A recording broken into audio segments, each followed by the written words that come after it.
ओम शांति। 28 जून की मुरली है। ज्ञान के सागर, आनंद के सागर शिव परमात्मा कहते हैं, मीठे बच्चे, अब पुण्य आत्मा बनने के लिए परम शिक्षक की शिक्षाओं को धारण करो। अब पुण्य आत्मा बनने के लिए परम शिक्षक की शिक्षाओं को धारण करो। पाप कर्मों के खाते को योग द्वारा चुक्त करो। प्रश्न है, मोस्ट बिलीवेड बाप में भी कई बच्चों को कभी कभी संशय उठ जाता है, क्यों और कब? उत्तर है, बच्चे जब किसी की बातों में आ जाते हैं या संग दोष में आने से ही संशय उठता है। यहाँ से बाहर गए तो यहाँ की यहाँ रह गई, ऐसा भूल जाते हैं जो अपनी खुश खैराफत का समाचार भी नहीं देते, क्लास में भी नहीं जाते, मुरली भी नहीं पढ़ते। इसीलिए बाप कहते, बच्चे इस संग दोष से बहुत सावधान रहना, कभी भी किसी की बातों में नहीं आना।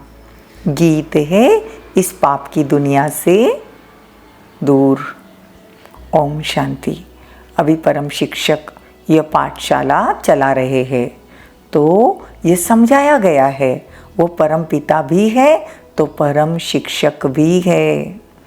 तुम बाप के बनते हो, इस समय बाप जो तुम्हारी परवरिश करते हैं वही शिक्षक बन तुम बच्चों को शिक्षा देते हैं। देखो कितनी अच्छी बात है। तुम जो इस पाप की दुनिया में रहते हुए भी फिर तुमको बाबा पुण्य आत्मा बनाते हैं, तो पुण्य आत्माओं की दुनिया में लेके जाएंगे, ये शिक्षा बाबा दे रहे हैं। तो बाबा कहते, सबसे जास्ती पाप कराने वाली तो माया है, सबसे बड़े ते बड़ा एक दो को पतित बनाना ये पाप है।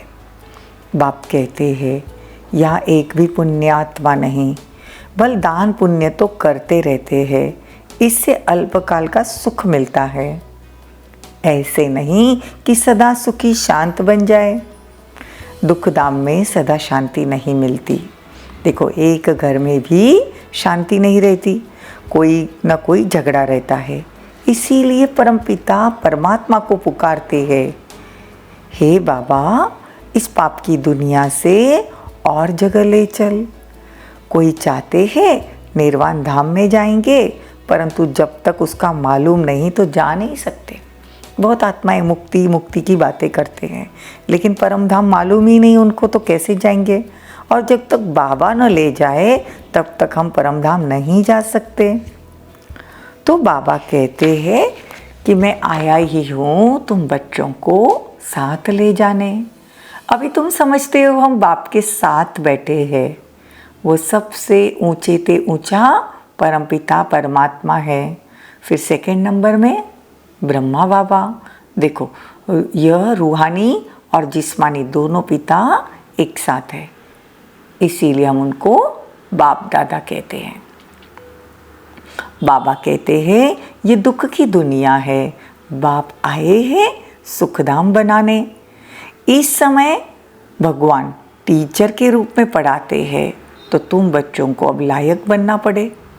बाबा कहते, मैं सभी को एक साथ परमधाम लेके जाऊंगा, तो उसको स्वीट होम कहते हैं।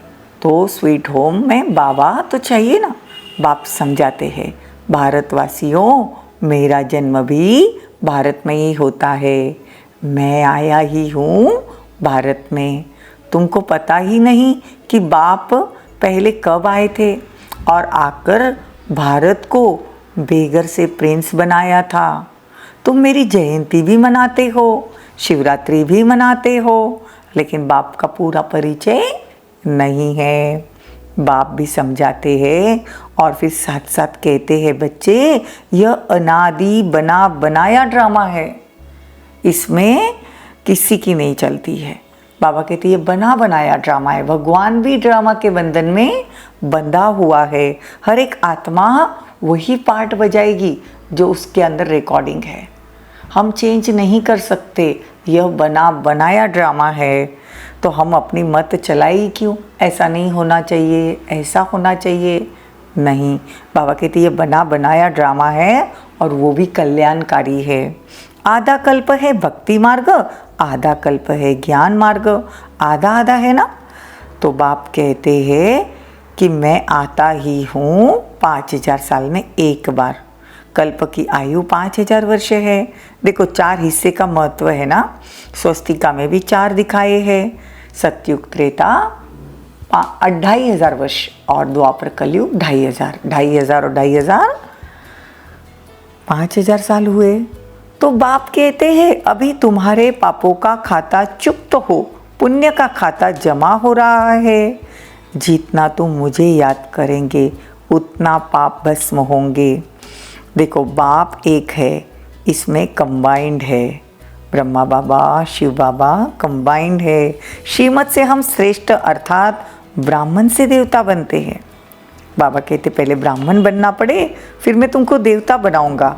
देखो वर्ण भी है ना, ब्राह्मण वर्ण, फिर देवता वर्ण, फिर क्षत्रिय, वैश्य, शूद्र, फिर ब्राह्मण।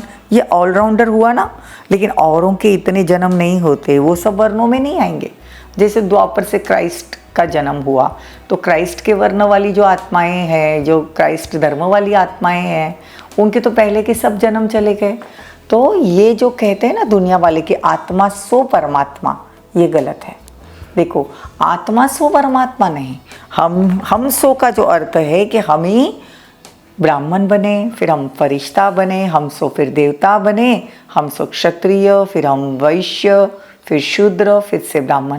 ये हम सो का अर्थ है कि हम ही ये सब बातों में से जाते हैं, ये वर्णों में से हम जाते हैं। तब बाप कहते हैं कि मैं सभी का रूहानी पिता भी हूँ।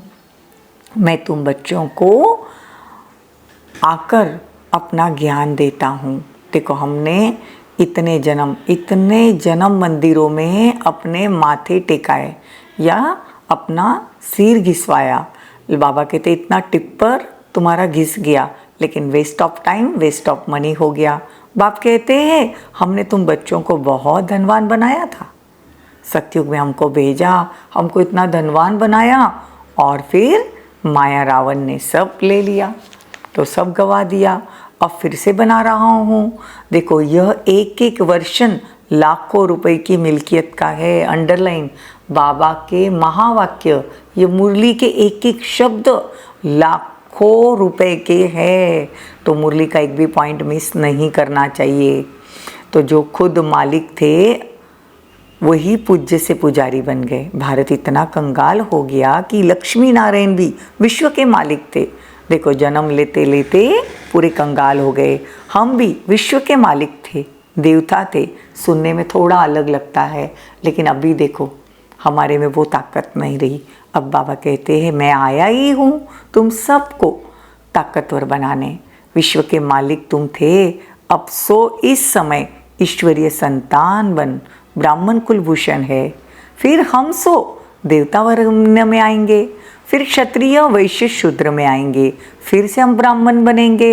यह हम सो का अर्थ तुम समझते हो, और दुनिया वाले हम सो का अर्थ कहते, हम सो का अर्थ आत्मा सो परमात्मा। आत्मा में परमात्मा होता तो दुनिया इतनी गंदी चलती ही नहीं।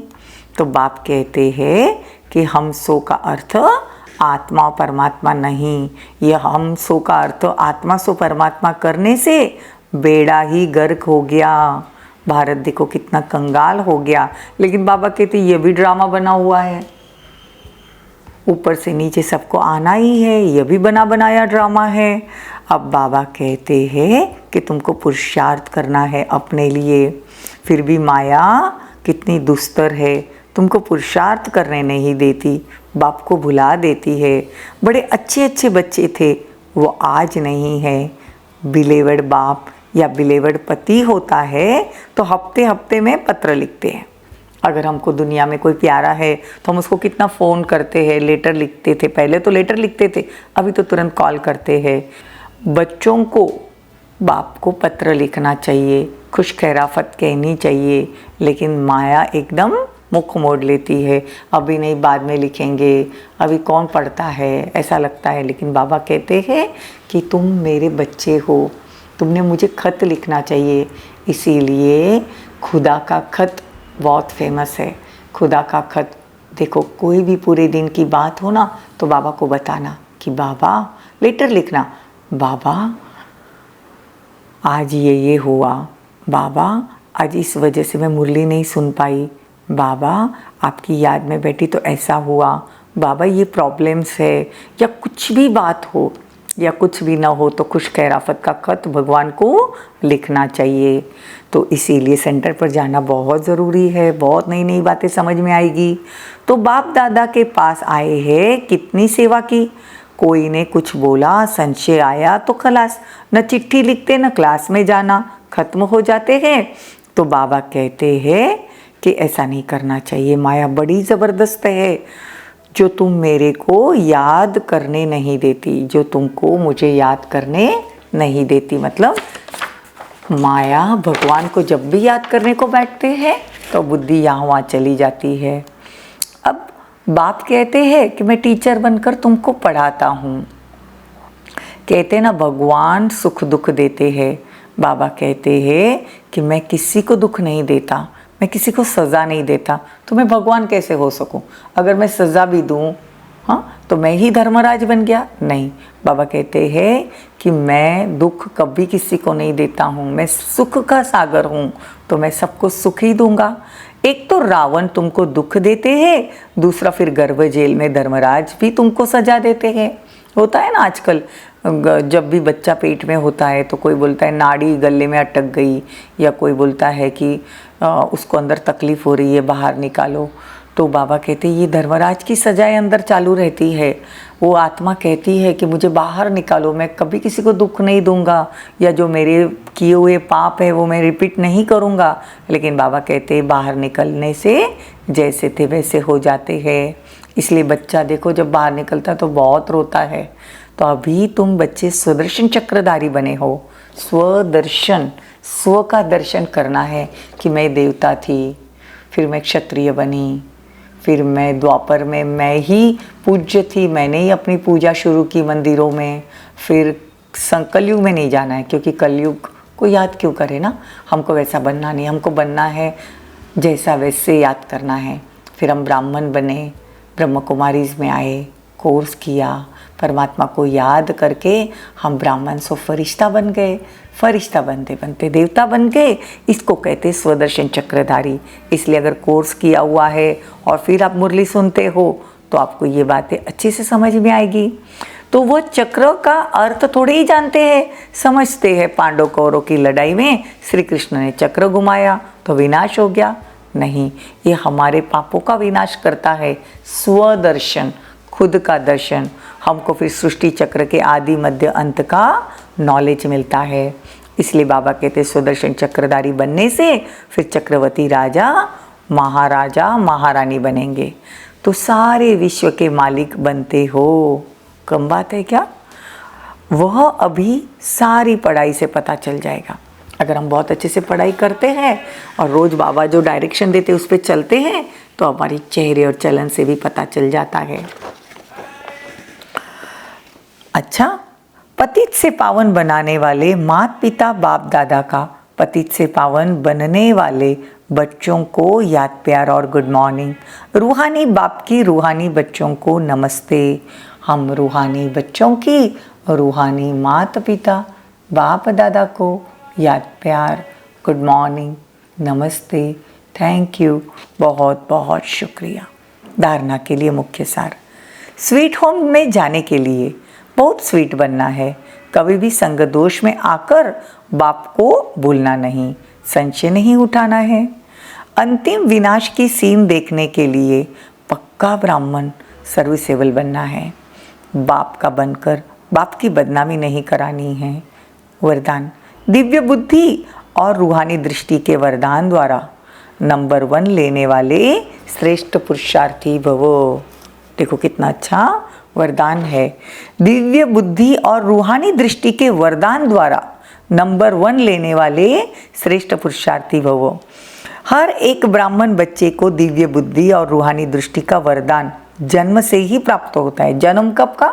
जब हम 7 डेज का कोर्स करते हैं तो हमारा अलौकिक जन्म होता है, और जिस दिन हमको भगवान का परिचय मिल जाता है उसी दिन भगवान हमको वरदान दे देते हैं दिव्य बुद्धि और रूहानी दृष्टि। दिव्य बुद्धि से हम परम धाम देख सकते हैं, दिव्य बुद्धि से हम सतयुग देख सकते हैं, और रूहानी दृष्टि मतलब रूह को देखने की दृष्टि, आज तक हम शरीर को देखते थे, रूह को कहाँ देखते थे। अब किसी की भी भ्रुकुटी में हम आत्मा देखते हैं कि ये रूहानी आत्मा है, तो रूह की दृष्टि का वरदान जन्म से ही प्राप्त होता है। ये वरदान ही ब्राह्मण जीवन का फाउंडेशन है, तो इसको यूज़ करना है। कभी भी किसी को देखो तो भ्रुकुटी में देखना है। इन्हीं दोनों बातों के आधार पर संगम योगी पुरुषार्थी का नंबर बनता है। इन्हें हर संकल्प, बोल और कर्म में जितना यूज़ करता है उतना नंबर आगे जाएगा। मतलब हमारी सोच ये आत्मा है, हमारे बोल एकदम वरदानी हो, दिव्य दृष्टि से हम पूरा बाबा का परम धाम सूक्ष्म वतन की सैर करते रहे, तो बाबा कहते हैं इससे नंबर आगे आएंगे। देखो, रूहानी दृष्टि से वृत्ति और कृति स्वतः ही बदल जाती है। बहुत अंडरलाइन करने वाली बात है कि जैसे हमारी दृष्टि आत्मा पर जाती है, हम रूहानी दृष्टि से हर एक आत्मा को देखते हैं, तो हमारी वृत्ति भी वैसे हो जाती है। जैसे हम शरीर को देखते हैं तो हमको नफरत, ईर्ष्या ये सब वृत्ति में आता है, तो बाबा कहते मेरी दृष्टि ही है कि ये आत्मा है, और ये सामने वाली आत्मा भी भले मेरा पति है, बच्चा है, दोस्त है, लेकिन ये परमात्मा का बच्चा है। ये आत्मा बहुत अच्छी है, भले उसका कोई संस्कार ऐसा हो, गुस्से वाला हो, लेकिन संस्कार ठीक है, अलग है, लेकिन है तो परमात्मा का बच्चा, तो ये तो आत्मा हुआ। तो आत्मिक दृष्टि से सबको देखना है, तो क्या होगा, सामने वाले को अगर हम देखते हैं कि ये परमात्मा का बच्चा है, तो हमारी वृत्ति स्वतः ही बदल जाती है। तो दृष्टि, वृत्ति और कृति, तो कृति में भी हमको किसी से घृणा नहीं होगी, कृति भी बदल जाएगी। तो दिव्य बुद्धि द्वारा यथार्थ निर्णय करने से स्वयं, सेवा और संपर्क यथार्थ शक्तिशाली बन जाता है। समझा? स्लोगन, फीचर्स में रूहानियत की झलक तब आएगी जब संकल्प, बोल और कर्म में पवित्रता की धारणा होगी। हमारे मन में भी किसी के लिए गलत संकल्प न हो, कर्म में भी न हो। इसलिए बाबा कहते फीचर्स तुम्हारे रूहानियत की झलक दिखाई देगी जब तुम्हारे संकल्प भी रूहानियत वाले, बोल भी रूहानियत वाले और कर्म में भी रूहानियत। तो इसीलिए ये पवित्रता धारण करनी है। ओम शांति।